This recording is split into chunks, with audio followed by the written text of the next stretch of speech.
Garrett and DeBeckwith left for their Mount Hooker climbing expedition with enough gear to handle any emergency. Except they left their satellite phones sitting in the truck. When the experienced climber and his 19-year-old daughter missed their scheduled check-in, that single detail transformed a routine search into Wyoming's most baffling mystery. 11 years later, two climbers stumbled upon their camp suspended on a cliff face where the horrifying contents of a single sleeping bag would send investigators into a desperate new search for answers. The silence began on a Tuesday in late August 2013. It wasn't a sudden, alarming quiet, but a slow, creeping one that seeped into the corners of the Beckwith family home in Wyoming. Mary Ann Beckwith had expected the call at 7:00 p.m. It was the prearranged time, the one her husband, Garrett, had insisted upon before he and their 19-year-old daughter, Della, left for their climbing trip. Garrett, a 45-year-old engineer, was a man of systems and redundancies, a meticulous planner who believed that nature's chaos could be managed with enough foresight. A missed check-in was not part of his system. As 7:00 p.m. came and went, Mary Ann told herself it was nothing. A dead battery on the satellite phone, a difficult pitch on the rock face that took longer than anticipated. Mount Hooker wasn't a casual hike. It was a formidable beast of granite and ice in the heart of the Wind River Range, a place that didn't adhere to schedules. She busied herself, the coffee she'd made for the call growing cold on the counter. The house felt too large, the familiar hum of the refrigerator and the ticking of the clock on the wall amplifying the absence of the one sound she was waiting for. By Wednesday, the silence had grown teeth. Mary Ann found herself pacing, picking up her phone only to see the same empty screen. She reread the last message from Della sent 4 days earlier from the trailhead. It was so full of life, so blissfully unaware. Starting the approach, see you in a few days. Love you. The words, once a comfort, now felt like a ghost. Garrett's climbing partner, Alistair Finch, had once described him as the safest climber he knew, a man who checked his knots 3 times and mapped out every contingency. For him to be 2 days overdue with no word, was not just out of character. It was a violation of his own rigid code. The gnawing anxiety in Mary Ann's gut curdled into a cold, hard certainty. Something was wrong. Just after noon on Wednesday, her hands shaking slightly, Mary Ann Beckwith dialed the number for the Fremont County Sheriff's Office. She spoke to a calm, professional voice on the other end, her own voice tight as she tried to convey the gravity of the situation without sounding hysterical. She explained that her husband Garrett and their daughter Della were missing.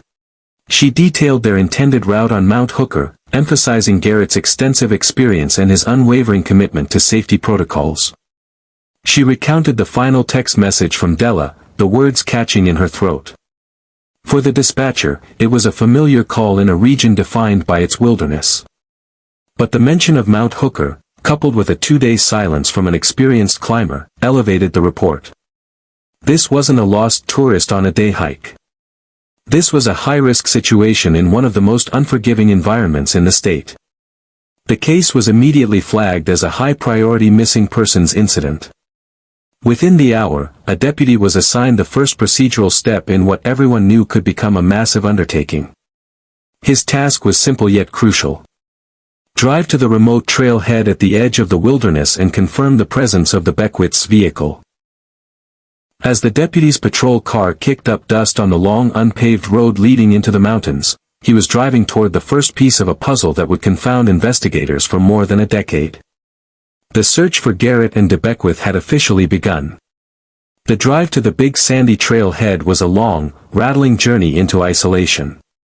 Deputy Miles Corbin of the Fremont County Sheriff's Office felt the last vestiges of civilization fall away with every mile his patrol car chewed up on the washboard dirt road. The pristine blue sky of Lander gave way to a wider, more imposing canopy, framed by the jagged teeth of the Wind River Range rising in the distance. This was a place that didn't just feel empty. It felt ancient and indifferent. He'd been on calls like this before, but there was a weight to this one, a sense of foreboding that settled in his gut. Mary Ann Beckwith's voice on the phone had been strained with a control that was somehow more alarming than outright panic.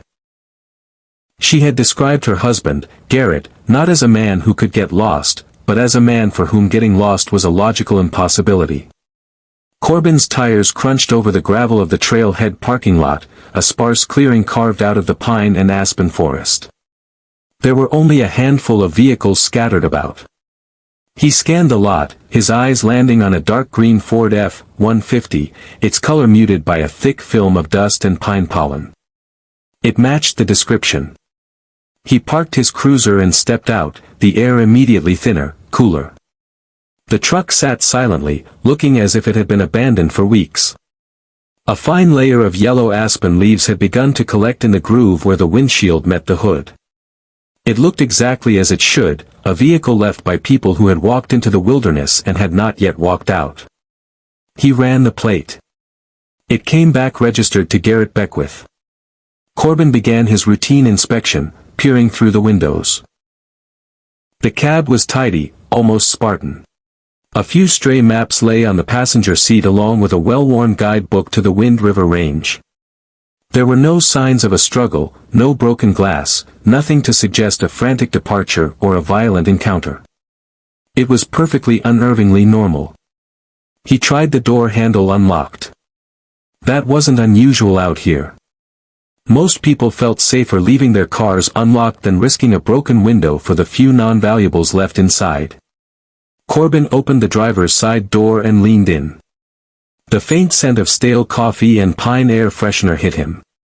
He was looking for a note, a revised itinerary, anything that might offer a clue. His eyes scanned the dash, the center console, and then moved to the glove compartment. He popped it open. Inside, nestled between the vehicle's registration and an owner's manual, lay two sleek black devices. They were satellite phones. For a moment, the significance didn't register.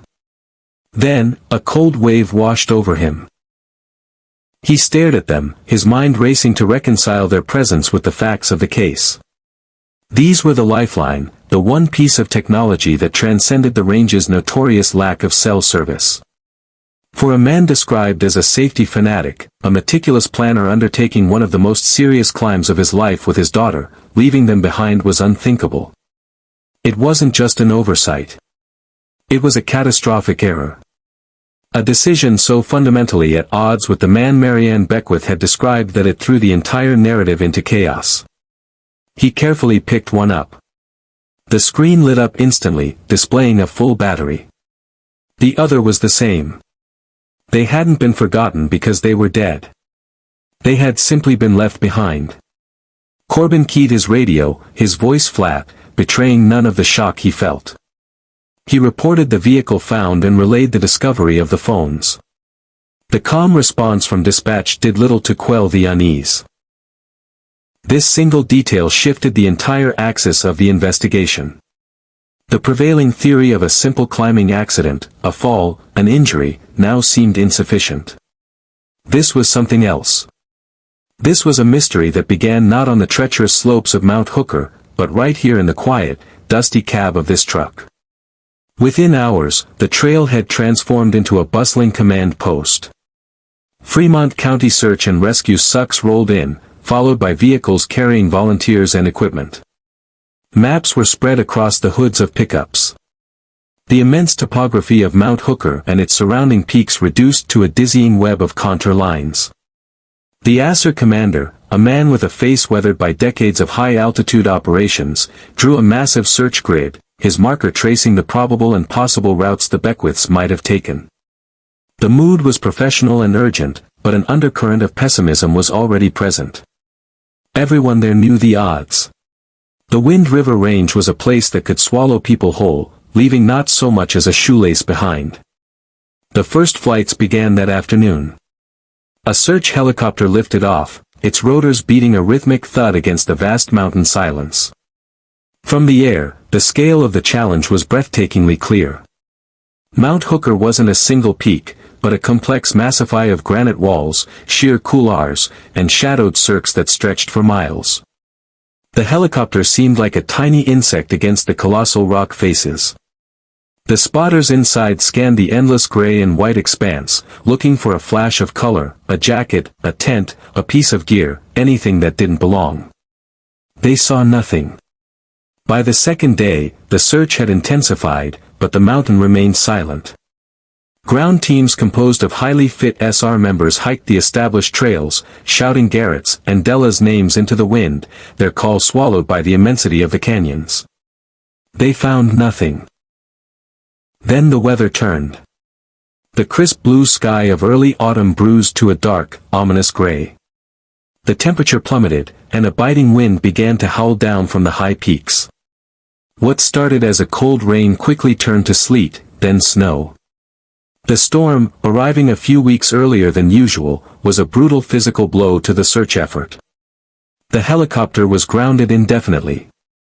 The treacherous slick rock became a death trap for the ground teams, forcing the SAR commander to make the difficult decision to pull them back. The official search was paralyzed. As the official effort stalled, an unofficial one began. Garrett's old climbing partner, Alistair Finch, arrived at the command post. He was a wiry man in his late 40s with the quiet intensity of someone who has spent a lifetime in serious environments. He listened to the SAR commander report, his gaze fixed on the map, his expression grim.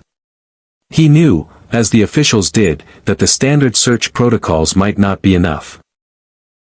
Garrett was an artist on rock and he was known to be drawn to obscure challenging lines that wouldn't appear in any guidebook. Alistair made a few calls. Within a day, a small elite group of local climbers had assembled. They were not SARC certified, but they were experts in this specific terrain.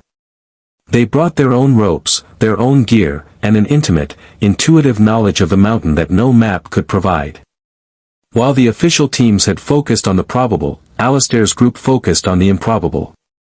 They pored over Garrett's old climbing journals, which Marianne had brought them, looking for notes or aspirations. They targeted unlisted routes, technically demanding faces and remote walls that the official search had deemed too low probability. For days they pushed themselves to the limits, climbing in the biting cold, their hope dwindling with each empty ledge and silent cliff face. They too found nothing. Not a single carabiner, not a shred of rope, not a footprint. After 10 days, the official announcement came. With no new leads, no sign of the Beckwiths, and with winter conditions rapidly setting in, the full-scale search operation was being suspended. It would be scaled back to a limited reactive status. The command post was dismantled. The trucks rolled away, leaving the trailhead parking lot nearly empty once more. Alistair's team, exhausted and defeated, packed their gear in silence. The mountain had won. The case of Garrett and Della Beckwith, once a frantic rescue operation, now settled into the cold, quiet stillness of a long-term missing persons file. The wilderness had reclaimed its silence, leaving behind only the haunting, inexplicable image of two satellite phones sitting fully charged in the glove compartment of a dusty green truck. The years that followed the suspension of the search did not pass gently. They moved with a slow, grinding friction, eroding hope and calcifying grief. For Marianne Beckwith, time became a flat circle. Each day a repetition of the one before, anchored to the same profound absence. The house in Lander, once filled with the vibrant energy of her daughter and the steady presence of her husband, became a quiet, meticulously preserved museum of a life that had abruptly stopped. Della's room remained untouched, her posters on the wall, a stack of books on her nightstand. Garrett's workshop in the garage was a silent testament to his orderly mind. Tools hanging on their designated hooks, a half-finished project clamped to his workbench. To move anything felt like a betrayal, an admission that they were never coming back, a concession Marianne was not yet willing to make. In the wider community, the story of the Beckwiths slowly transitioned from a raw immediate tragedy into a piece of local folklore. It became a cautionary tale, a ghost story whispered at trailheads and in climbing shops. New climbers in the Wind River Range would be told of the expert father and his talented daughter who walked into the mountains and simply vanished, leaving behind only their truck and two perfectly good satellite phones. The story served as a grim reminder of the wilderness's absolute power, its capacity to erase even the most prepared. The initial flood of casseroles and condolence calls to Marianne's home had dwindled to a trickle, then to a respectful, knowing silence from neighbors who no longer knew what to say. She was trapped in a state of suspended grief, a limbo from which there was no escape because there was no finality. The official case file, thick with search grids, interview transcripts, and technical reports, was moved from an active investigation drawer to a cold case cabinet at the Fremont County Sheriff's Office. It sat there, a testament to a mystery that had resisted every effort to solve it. Then, 3 years after the disappearance, in the summer of 2016, a flicker of possibility broke the stillness. A backpacker navigating off-trail to fish a remote alpine creek several miles southeast of Mount Hooker saw a glint of metal in the shallow clear water. He reached in and pulled out a small hexagonal piece of aluminum, a climbing nut wedged tightly into a crack in a submerged rock. It was a high-end piece of protection gear, weathered but still solid. The hiker, an experienced outdoorsman himself, knew about the Beckwith case. He carefully marked the location and brought the piece of gear to the sheriff's office. The discovery briefly resuscitated the investigation. The local news ran a short segment showing a picture of the climbing nut and rehashing the details of the disappearance. For a few days, it felt like 2013 again. Marianne's phone rang with calls from reporters. A detective from the cold case unit was assigned to follow up. He cross-referenced the brand of the nut, a specialized piece made by a small European company with the inventory of gear Garrett was known to use, compiled from receipts and Alistair Finch's memory. It was a match. The brand was one Garrett favored. Hope, however, is a fragile thing. The detective's follow-up investigation revealed the frustrating ambiguity of the clue. While the brand was a favorite of Garrett's, it was also popular among other serious climbers. There was no serial number, no unique marking that could definitively link it to him. Furthermore, its location was problematic. The creek was miles away from any logical ascent or descent route on Mount Hooker. It could have been washed downstream over 3 years from almost anywhere, or it could have been dropped by another climber entirely. After a week of analysis and a targeted but fruitless search of the area where the nut was found, the detective had to conclude that it was a dead end. The clue was too common, its provenance too uncertain. The brief glimmer of hope for Marianne was extinguished, leaving the darkness that followed feel even deeper. Another 2 years passed. The case sank back into obscurity until it was resurrected in the most unexpected of places. A niche text-based online climbing forum, a relic from an earlier era of the internet that a small community of dedicated climbers still frequented. In a long dormant thread from 2013 titled Beckwith Disappearance Met Hooker, a user with an anonymous handle posted a new theory. The user pointed out that Garrett Beckwith had taken out a modest small business loan about a year before he vanished. They speculated with no evidence that perhaps the business was failing and that Garrett, facing financial ruin, had staged the disappearance as a way to escape his debts, possibly even harming his daughter in the process. The baseless accusation spread quietly through the small online community, but it eventually found its way to a local Wyoming blogger who wrote a sensationalist post about it. The rumor born in the dark corners of the internet was now a public narrative staining the memory of a man who could not defend himself.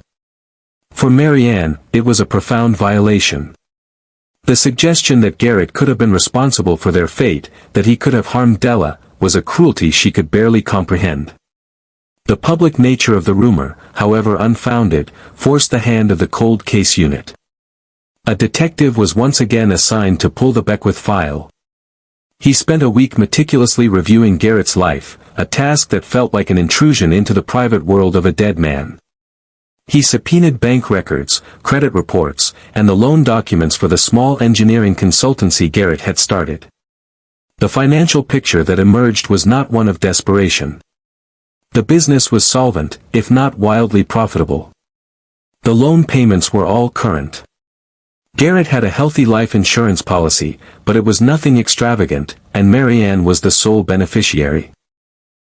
There were no large cash withdrawals, no liquidated assets, no signs of a man planning to flee his life. After an exhaustive review, the detective wrote a final addendum to the file. Financial motive for voluntary disappearance unfounded. The rumor was officially debunked, but the damage was done. Another potential path of inquiry had been explored and found to be a barren wasteland. The Beckwith case was now colder than ever. It had become a file of negations, a story defined by what it wasn't. There was no evidence of foul play, no evidence of a staged disappearance, and no evidence of a simple accident. The investigation was officially inactive. A ghost in the Sheriff's Department archives. The vast silent expanse of the Wind River Range held its secrets, and the mystery remained anchored to that one maddening inexplicable fact. 2 climbers had gone to face a deadly mountain and had left their only hope of rescue sitting fully charged in the glove compartment of their truck. 11 years is a long time. It's long enough for granite to be scoured by wind and ice, for memories to soften and blur, and for a cold case to be buried under the weight of 1,000 new ones. In the late summer of 2024, Mount Hooker remained as impassive and monumental as ever. Its secrets held tight within its stony heart. The story of the Beckwiths had faded into the background noise of Wyoming lore. But the mountain wasn't done with their story yet. Chloe Vance and Ben Carter were a different breed of climber from Garrett Beckwith. They belonged to a new generation armed with ultralight gear, advanced meteorological data on their phones, and an appetite for pushing the boundaries of what was considered possible. They weren't seeking the classic established routes. They were artists, and their medium was unclimbed rock. Their goal on this trip was to establish a new lineup, a sheer intimidating wall on a lesser trafficked aspect of Mount Hooker.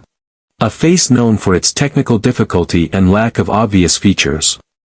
It was the kind of project that offered no fame outside their small dedicated community, only the pure satisfaction of drawing a new line on the map.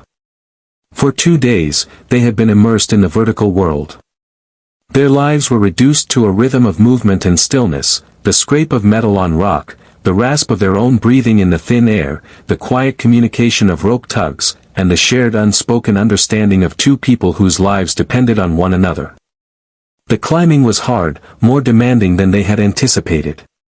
By late afternoon, on their 3rd day, with the sun beginning its slow descent toward the western horizon, they were physically spent and looking for a place to set up their own portal for the night. It was Ben who saw it first. He was leading the pitch, his body pressed against the cold granite, searching for the next hold. He paused, squinting. About 50 feet to his left, and slightly above him, was a glint of metal. It was a bolt hanger, rusted but unmistakable, drilled into the rock. It was old. He called down to Chloe, his voice slightly muffled by the wind. He had found a bolt. Chloe, anchored below, scanned the wall. It made no sense. This face was supposed to be virgin territory. They had researched it for months, and there were no records of any previous attempts, successful or otherwise. Ben kept climbing and a few minutes later he called down again. He'd found another one and another. They formed a clear line, a traverse leading toward a small shadowed alcove, a slight indentation in the massive wall. It wasn't a logical ascent line. It looked more like an escape route, a place someone might go to get out of a storm. Curiosity, a powerful force in people who willingly climbed thousands of feet up sheer rock, began to override their exhaustion. A bivouac spot that was already equipped with anchors was a gift, saving them hours of difficult drilling. They decided to investigate. The traverse was delicate and exposed, requiring their full concentration. With each move, the sense of mystery deepened. The bolts were old. The steel hangers rusted a deep angry orange. The nylon webbing on one of them bleached white and frayed by years of UV exposure. Whoever had put these here had done so a very, very long time ago. As they neared the alcove, the object of the traverse came into view. It wasn't just a natural ledge. Suspended from a complex web of aging straps and anchored to the rock was a portalage. It hung there like a derelict ghost ship. Its gray fabric faded and stained, flapping softly in the wind. A wave of unease washed over Chloe. This wasn't just an old camp. It felt like a shrine, a place frozen in time. Ben reached the anchor point first and secured himself. Chloe followed, her eyes fixed on the strange, silent platform. When she finally clipped in beside him, they simply stared, the wind the only sound. The portal edge was a time capsule. A blue dry bag, its plastic brittle and cracked, sat huddled against the rock wall. Next to it, a coil of climbing rope lay in a perfect neat circle, though it was stiff and faded. Its sheath bleached almost white, and next to the rope was a sleeping bag. It was a deep dusty red, and it was zipped almost all the way to the top. The scene was profoundly eerie. There was a sense of order to it, a deliberateness that was at odds with the idea of simple abandonment. People who bailed on a climb in an emergency didn't usually take the time to coil their ropes so neatly. An unspoken question hung in the air between them. Where were the people who owned this gear? Chloe felt a strange compulsion, a need to understand what she was looking at. She unclipped from the anchor and, carefully testing her weight, lowered herself onto the edge of the portal ledge. The fabric groaned under her, but the frame held. The air on the ledge was still shielded from the wind, and it felt heavy, stagnant. She reached for the dry bag first, her fingers brushing against the cracked plastic. It was light, almost empty. Her gaze shifted to the red sleeping bag. It was partially covered in a fine layer of granite dust, and a single stubborn weed had somehow taken root in a fold of the fabric. It was the centerpiece of the tableau, the object that held the most pressing mystery. She could see a small lump at the top where a pillow might be. She hesitated, a prickle of fear running up her spine. Ben watched her, his expression tense. Taking a deep breath, Chloe reached for the zipper. It was stiff, corroded by years of moisture and ice. She had to work it back and forth, the grating sound unnaturally loud in the mountain silence. It moved an inch, then another. The fabric began to part. She saw clothes first, a bundled-up fleece jacket, which explained the lump. Then, as the opening widened, she saw something beneath it. It was pale, almost white, and had a smooth, curved shape. For a surreal moment, her brain refused to process it. It looked like a piece of bleached sculpted wood. Then the zipper gave way another few inches, and the object rolled slightly to the side. Two dark, empty sockets stared up at the sky. A choked gasp escaped Chloe's lips. She scrambled back, her heart hammering against her ribs. It was a skull. She was looking at a human skull resting on a pillow of clothes, inside a sleeping bag, on a forgotten ledge. Thousands of feet up a cliff face. Ben, seeing her reaction, moved to the edge. He peered down, his face paling. "Oh my God," he whispered, the words snatched away by the wind. They stared in horrified silence. The full reality of the scene crashed down on them. This wasn't a camp. It was a tomb, a vertical grave suspended in the sky for years. Inside that faded red bag was a complete human skeleton. They were miles from civilization, hanging on a rock face next to the remains of a long-lost climber. The vast, beautiful wilderness that had felt like their playground moments before now felt like a predator, vast and menacing. The shock gave way to a cold, clear-headed sense of purpose. Their training kicking in. They knew they couldn't touch anything else. This was a crime scene, or at the very least, a scene of a death that needed to be investigated. Chloe pulled out her phone. Her hands were shaking, but she forced herself to be methodical. She took photos from every possible angle, capturing the portalage, the gear, the sleeping bag, and the wider context of the cliff face. The bright digital glow of the phone screen looked profane in this ancient, solemn place. Ben checked his own device, finding the GPS coordinates and taking a screenshot. There was no cell service. They were completely alone with their discovery. The sun was touching the horizon now, painting the sky in brilliant strokes of orange and purple. The beauty of the sunset felt like a cruel joke. They had to get down, but the thought of spending the night there, even 100 feet away, was unbearable. They made the difficult decision to start the long technical descent in the fading light. The journey down was a tense, silent ordeal. Every rappel, every anchor check was performed with a grim mechanical focus.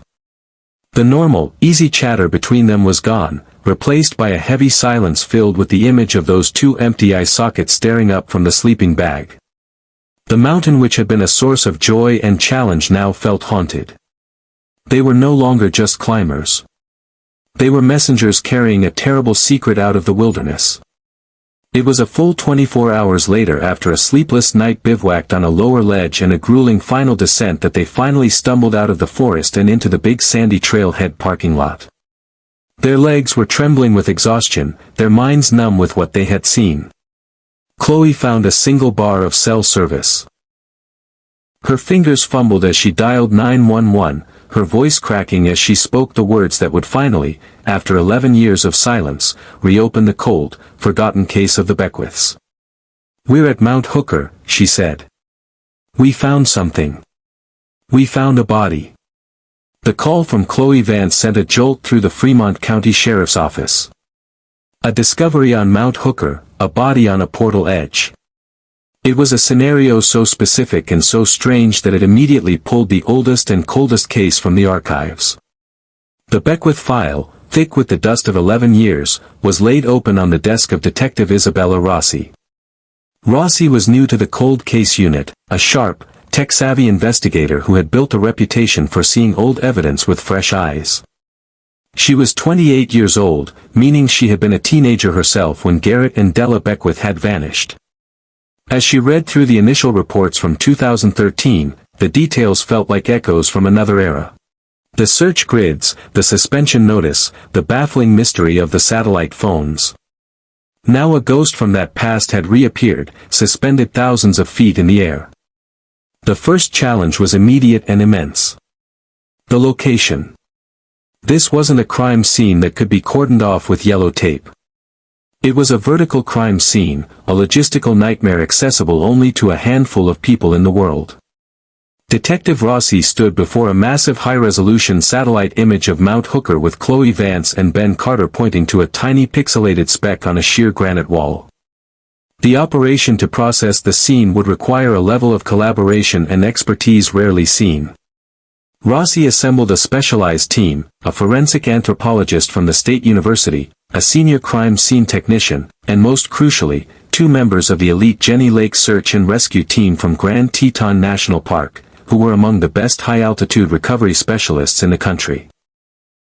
The operation began 2 days later under a clear, unforgiving sky. A helicopter served as the mobile command center, its rotors beating a steady rhythm against the mountain silence. The first task was reconnaissance. Detective Rossi and the forensic anthropologist Dr. Eris Thorne circled the site from the air.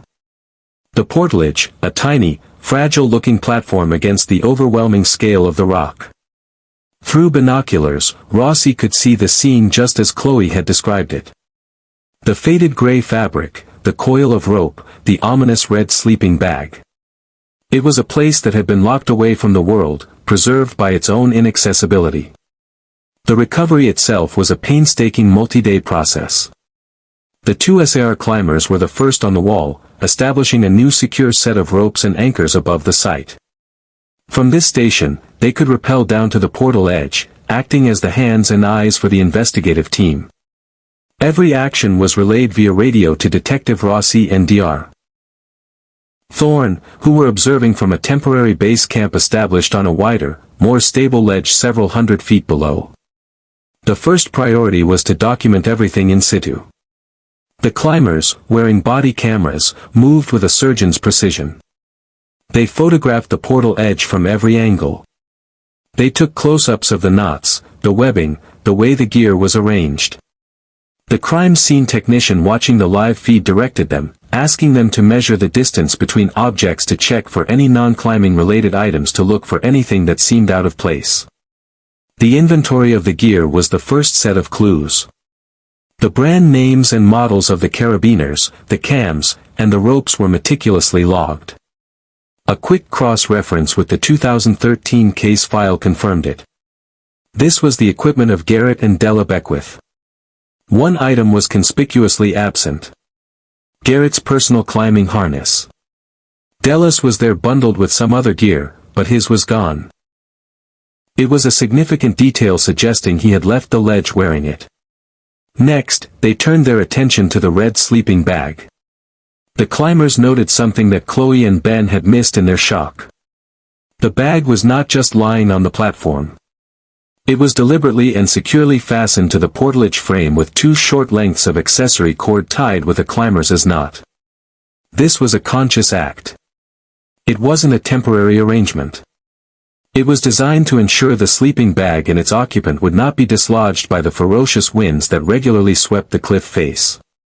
It was an act of care, of preservation. With documentation complete, the most delicate phase began, the recovery of the remains. Dr. Thorne guided the climbers via radio through the process. The skeleton, bleached clean by 11 years of sun and wind, was incredibly fragile. The climbers carefully cut the webbing securing the sleeping bag, then gently maneuvered the entire bag into a specialized rigid recovery container they had lowered from above. The blue dry bag and the coiled rope were collected separately. The entire portal edge was then painstakingly dismantled. Each strap and pole labeled and packaged. Finally, the helicopter executed a series of breathtaking long-line lifts, airlifting the precious evidence from the cliff face to a staging area in the valley below. Back in the controlled environment of the State Crime Lab, the investigation continued. The contents of the blue dry bag were examined, a water filter, a small first aid kit that was nearly empty, and several empty freeze-dried meal packets. There was no journal, no note, no final message left behind.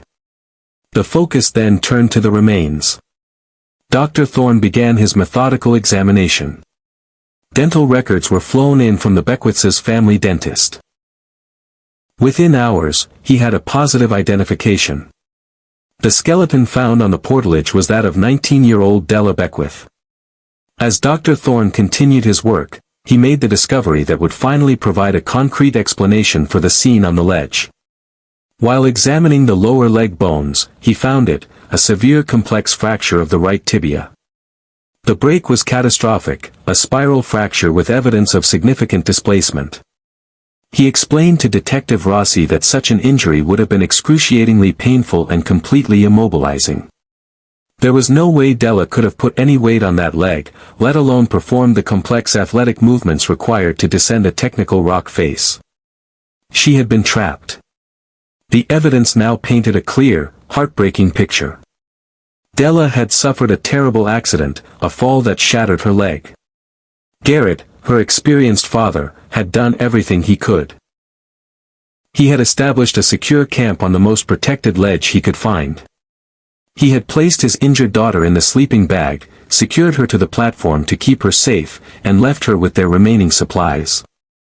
Then, with his own harness on, he had left presumably to undertake a desperate solo mission to get help. The scene on the portal edge was not a crime scene in the traditional sense. It was the epicenter of a tragedy.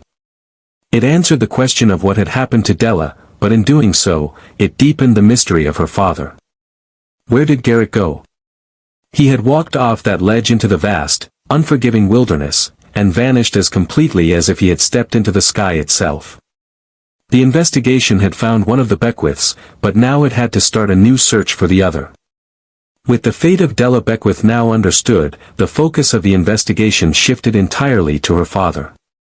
Garrett Beckwith was no longer just a missing person. He was a man with a known starting point and a desperate tragic purpose. Detective Rossi convened a meeting with the S-Team and Alastair Finch, Garrett's old climbing partner, who had flown in as soon as he heard the news. They stood around a massive high-resolution topographical map spread across a table, the portal edge site marked with a single red pin. The question was no longer where they were, but where one of them had gone. He would have tried the most direct route down, Alastair said, his finger tracing a series of steep gullies and ledges on the map directly below the pin. He was against the clock, Della's injury, the weather. He wouldn't have been thinking about a safe, easy descent. He would have been thinking about speed. Based on this expert insight, Rossi authorized a new, highly targeted search. This wasn't the vast grid-based operation of 2013. This was a forensic search focused on the logical and likely treacherous path a lone climber would take in a life-or-death situation. The team, again composed of elite SAR climbers, began their work at the empty portal edge anchors and started rappelling down, their eyes scanning every crack and ledge for any sign that a man had passed that way 11 years before. For 2 days, they found nothing. The rock was clean, wiped by a decade of storms. Then on the 3rd day, a searcher made a find. About 500 feet directly below the camp, tucked away in a narrow water-streaked gully, he found a single rust-pitted climbing anchor, a peon hammered deep into a hairline crack. It was an old-style piece of gear, the kind a climber would use only when no other form of protection was available. It matched the vintage of the gear recovered from the portalage. A wave of excitement went through the command post. This was it. This was Garrett's path. He had been here. The peloton marked his descent. Hope soared that he would be found nearby, perhaps at the base of a difficult rappel. The search team redoubled their efforts, meticulously scouring the gully and the scree fields below it. They spent another full day combing the area, their optimism slowly draining away with the setting sun. The peloton led nowhere. It was a single isolated clue in a sea of granite. Beyond it, there was no other sign of his passage. No dropped carabiner, no shredded piece of clothing, nothing. It was another frustrating dead end. A single sentence in a story with the final page torn out. The official search was once again called off. The mystery of Garrett's final moments still locked away by the mountain. Months passed. The case file on Garrett Beckwith remained open but inactive. Detective Rossi had exhausted all her leads. It seemed the mountain would keep its final secret. The breakthrough when it came was entirely accidental. It had nothing to do with the official investigation. Several months later, a wildlife biologist from the University of Wyoming was conducting a study on the migratory patterns of bighorn sheep in the Wind River Range.